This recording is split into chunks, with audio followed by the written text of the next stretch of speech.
We continue to go into this topic that is the Venezuelan Enlistment Day. We were covering what was happening in Venezuela live, and now we go deeper into this with international analyst Ermelinda Malcotte. Thank you, Ermelinda, for joining us here in From the South.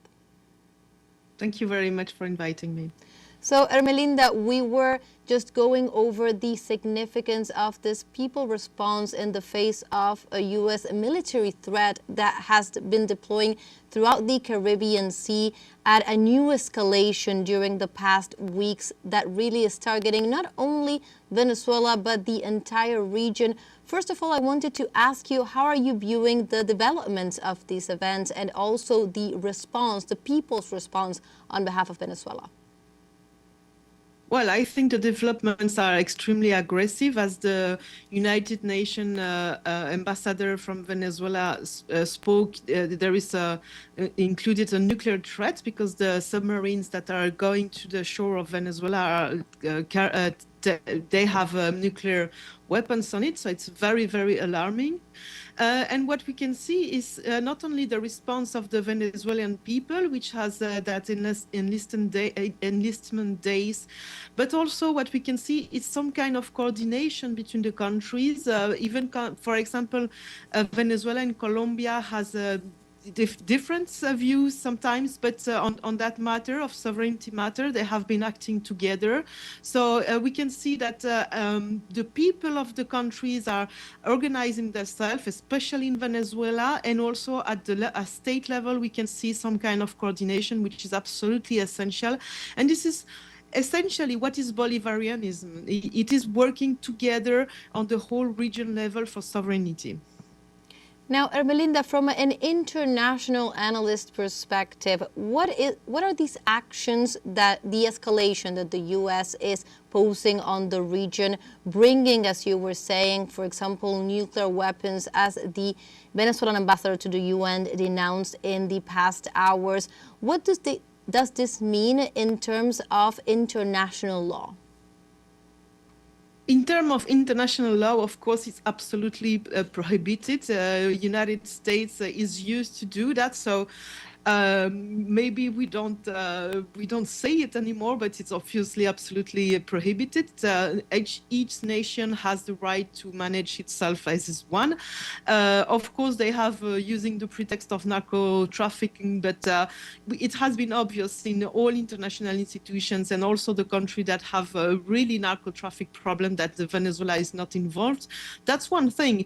On the other hand, not on the legal hand, but on the geopolitical hand, what we can see also is that United States is overextending itself. It's of course in Ukraine since several years. It's also we have been acting in Palestine. We have been seeing Israel, United States acting against Iran. They want to act against China and are very present on the Pacific level. And there is another front that they are opening.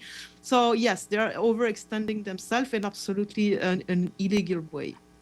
And in line with what you were just saying, with this overextension of the U.S. in the past years, how can we expect some kind of response from the other major powers in the world? How is Russia, China, for example, leading with, we've seen new developments in the Ukraine front, for example. Palestine in particular is, of course, the ongoing genocide receiving more and more rejection at an international level because of the absolute escalation there as well. How does this new development in South America come into play with that whole world scene? Well, first, I think that on the Venezuelan side, they have all they need to defend themselves in the sense that they have very powerful armed forces and also the militia, which is a complement to the armed forces and that are able to carry on asymmetric war, and that has been created for defending the sovereignty of the country.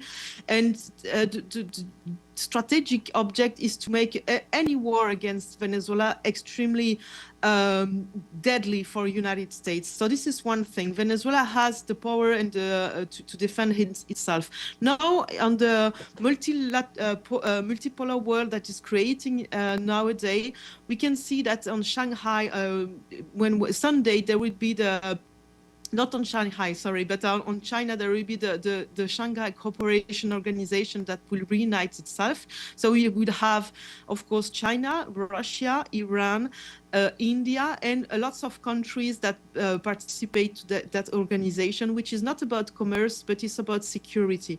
We will also have the commemoration of the Second World War in China a few days after, and lots of countries will be present, and countries that are, of course, against the United States aggression. So those really important events in China will be the occasion to discuss not only about the aggression of the United States against Latin America and the Caribbean, but also the aggression and the probably future aggression against Iran, the aggression against Russia, and the future aggression maybe against China. So everybody is joining themselves in China to discuss about all those topics, and of course it will be in the center of the discussions.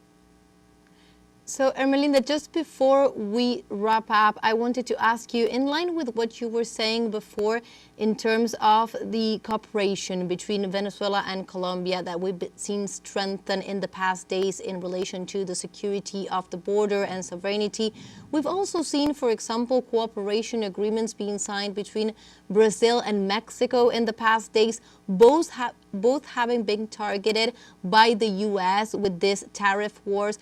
Do you think that this new stage of relations, or what the U.S. is doing in terms of its positioning towards the region, will that foster more unity or more exchange among the regional powers?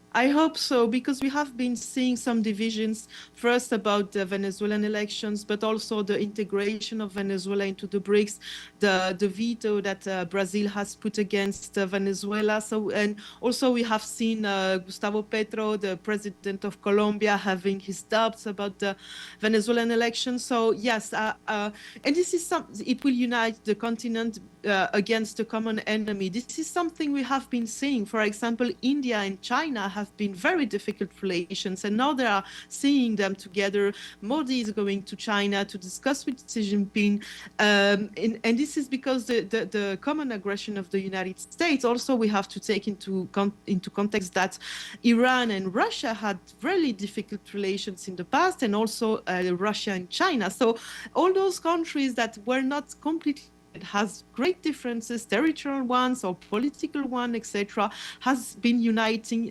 themselves into not only bilateral discussions, but also into multilateral organization like BRICS or Shanghai Organization. We have the ALBA in the Latin American. We have the CELAC, which has declared Latin America as a territory of peace. So those are bases for future agreement, future friendship relations with countries that might have in the past some difficulties to speak to themselves. And now, yes, the common enemy, and really the necessity to struggle for the sovereignty of each country, and also the resilience of the region. The Bolivarian dream is very, very alive today because of the aggression.